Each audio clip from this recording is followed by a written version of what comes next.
little bit better, starting to like run on the court, and maybe next week, maybe moving into like real serious basketball activities. So, obviously with the getting that guy that we, another front court player with the way that we haven't been really guarding the paint very well. So it'd be great to get him back soon, hopefully.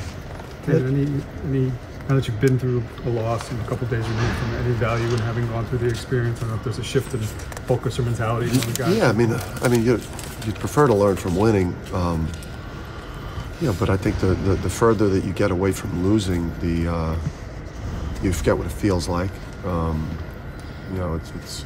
It's a bad feeling, and then I think the further you get away from losing, you start to get further away from your identity. And there's been cracks at us, from us with getting away from our identity, which begins at the defensive end of the court. And that defensive performance on Saturday, both the game plan and the execution were very poor. You're going to see another tough atmosphere. How did you think your kids reacted just to the atmosphere at Xavier? Yeah, I don't think any of us reacted, very well. Both. With our poise overall, and then some of the choices that we made. But there were opportunities for us in the second half of that game.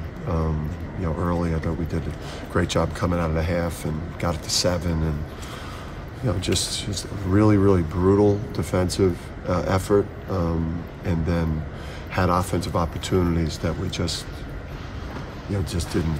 didn't. Just too loose and didn't take advantage of. Yeah, I know you've been in this building more recently than UConn has. UConn hasn't been there in a while, but you could speak to what's unique about that atmosphere in that venue. I think just basketball in Rhode Island.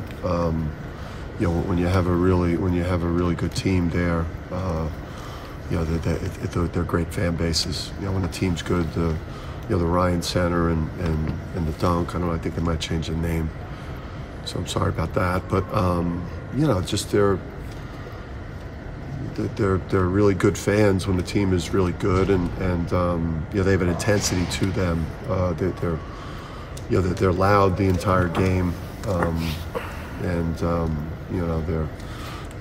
don't. You're not. Ed doesn't really have to prompt them a lot. I mean, they're into the game from when you walk into that arena until when the game ends. So, we get a chance to go play the defending regular season champions, on their home court tomorrow.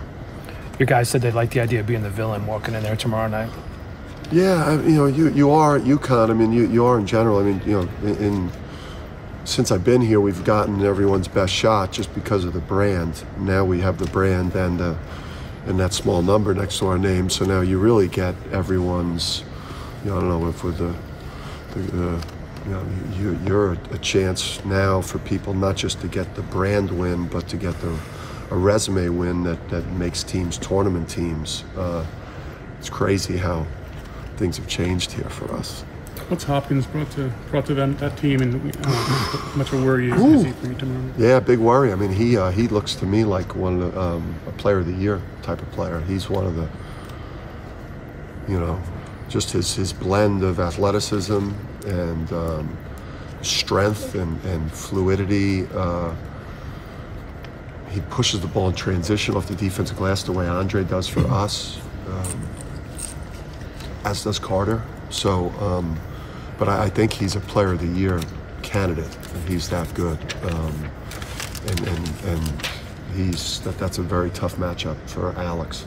Dan, when you have a small number next year, name, I don't want to say complacency, but there's a tendency to not really realize how much better you need to get to be where you want to be. Do you think the team kind of has that message, and is that something you've been emphasizing to them, that even though they're considered one of the best in the country, they still need to get better? I just think you when you're winning as much as we've won, and it's been nothing but but success and pats on the back as you get away from the real true reasons why you've been so successful. And for us, it's been doing the hard things well, defending at an elite level, playing top 5 defense. I think it got as high as 3 at one point, and then it has slid. making the relentless efforts all over the court, not just Andre Jackson, but the entire group. And then obviously the backboard, being able to control the backboard. That's the reason why you win. And then, obviously we've got good enough offensive players, but we're not some offensive dynamo that can afford to not do the hard things well. That's why we've gotten to the point where we have through these 15 games, or at least 14 and a half games. We got very far away in the second half of the season. When does it tighten up defensively? Ball screen defense, there's a couple different ways that we play it, and they're all to take away different things. We were just very out of sorts where we were guarding it one way. The guards were guarding it in an aggressive way when the bigs were guarding it in a more protective way. And so obviously there were breakdowns of communication. And then there was also, I think, some technique issues and some will, I can't allow my guy to go by me. Some toughness things that weren't there. So, they were strategic, which falls on me as the coach. And then there were some things that the players need to be more physical and to win at the point of contact. Along those lines, talking about being dominant specifically on the boards, what did you feel like was missing the most from Saturday on the offensive board specifically? Well, I thought we rebounded better because they're tough to rebound against. Xavier's good. Xavier's right up there with Alabama in terms of the best teams we've played. I thought the problem wasn't the glass for us in this one. They got some late. They had two big offensive rebounds late in the game. Hunter got one, and then we gave up one in the 1-3-1 zone to Kobe Jones on a putback that hurt. But I thought we defensive rebounded the ball really well. It was the defense that let us down in that one, and then you have opportunities in transition. Donovan at the rim should have been a dunk. It ends up being a turnover. Adama at the rim should have been a dunk. Ends up being a turnover. There were missed opportunities at the offensive end. Dan, I guess you guys got home around dinner time Saturday. It's been a long time since you've had to fly home or drive home thinking about a loss. Yeah. Were you able to enjoy New Year's Eve and kind of put that out of your mind, or were you tormented? I know you get pretty emotionally charged up after any game. Yeah, losing equates to winning is just relief. There's no joy in it. Joy at the end of the year, maybe. Happy, content with a season well done, but winning is relief. Losing is suffering. It is because it's very personal, and no matter how the season's going. This has been an incredible season. Our guys have been unbelievable, but you're not thinking about that, on the flight home from Cincinnati or on New Year's Eve or New Year's Day. I'm not a big New Year's guy, so if we were going to lose one during the holidays, I would prefer them to blow it. You and Andrew didn't go out for New Year's Eve dinner or anything like that? No, she didn't ask. We got takeout. Did you stay up? What's that? Did you stay up? No, we both passed out on the couch. It was an emotionally draining day. Resolution? No, I haven't thought about that. It's not my thing. Mondays, I'll do it on just any Monday. I'll look to change something about myself. I don't wait for the new year. And with being able to get players out of the portal these days, and to know what they have been for several years in college, have these guys turned out to be who you thought they were, and do they reflect you in that kind of winning as a relief and losing as despair, and you can't do that? Yeah, you really see it. Obviously, this is a different experience for all the guys that have never played here. Playing. At a place like UConn with the history and I think they're probably a little bit surprised. Like when you lose maybe at some of the places that they've been, you don't get the sky is falling type of interactions the way you would get it in certain places in college basketball and sports in general. So I'd say that is probably a little bit of a wake-up call for them. Some of the places they've been, you lose, and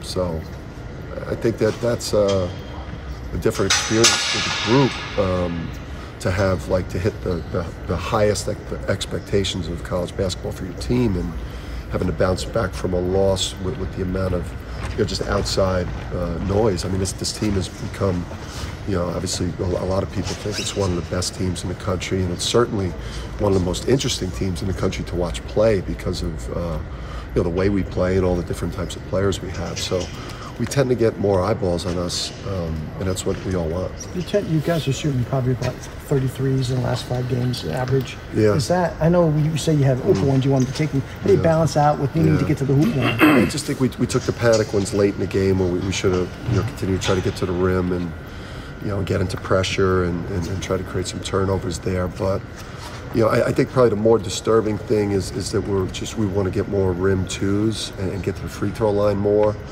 When you have a big guy that you throw the ball into that shoots, Dom, I think, shot 16 paint twos in that game and is posting up almost on every possession and doesn't get to the foul line in the game. I think there's much more of an emphasis for us to drive the ball, to cut to the paint.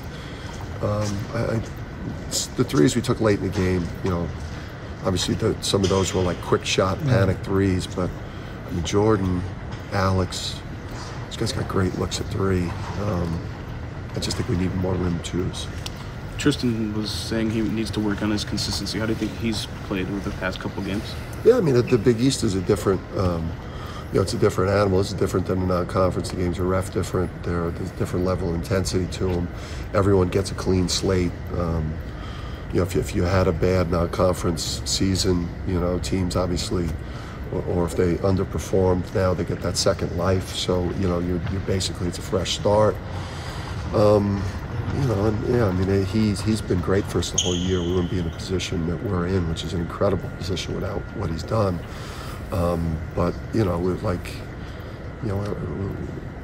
He's got to look for more opportunities, I think, to be that creator that gets in the paint more. And, like all of us, we just got this giant target on us. We got to be better, all of us. What do you want to see from Andre on the offensive end? Obviously, we've seen him kind of left off in the last couple of years. I mean, listen, I just, he was trending towards a triple-double the other day, so it was pretty impressive the first half. I think he got a little three-point happy, in the second half, but I mean, he was on his way to a fabulous game.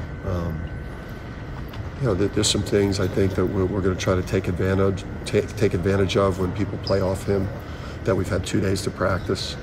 Beyond him just shooting threes that I think were eye-opening from the Xavier game, but we need him to be aggressive. I think trying to score at the rim more. He's such a great athlete, and he's got such great size that. We get enough threes for our three-point shooters. We don't need to take the ball when we have it at the rim and throw it back out to the three-point line. And we've had several people do that.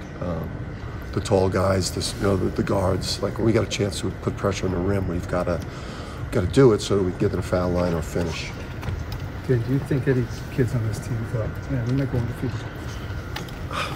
I think so. I mean, these kids are so delusional these days. I mean, I think they might have thought this was like a type of Disney movie, sports Disney movie or something like that. I mean, to be honest with you, your mind doesn't really, I don't think they might have, but I think most players, I think we do a really good job here, I think, with the maturity that Andre brings and Adama brings, is that we just next game approach, and like I got a great coaching staff that just gets these guys moved on from the last one on to the next one, and really locked in our game plan. And and if we win, we're brutal with them, and to knock any complacency out. And if we lose, we lift the spirits up and try to build the confidence up. But yeah, I think they did. How do you you're a very passionate guy on the sidelines, to, maybe getting the technical that you didn't want to get. And you've probably seen things out there, refs are I don't want to say watching you, but, how do you walk that line? I've been very successful in my career, by coaching to my strengths.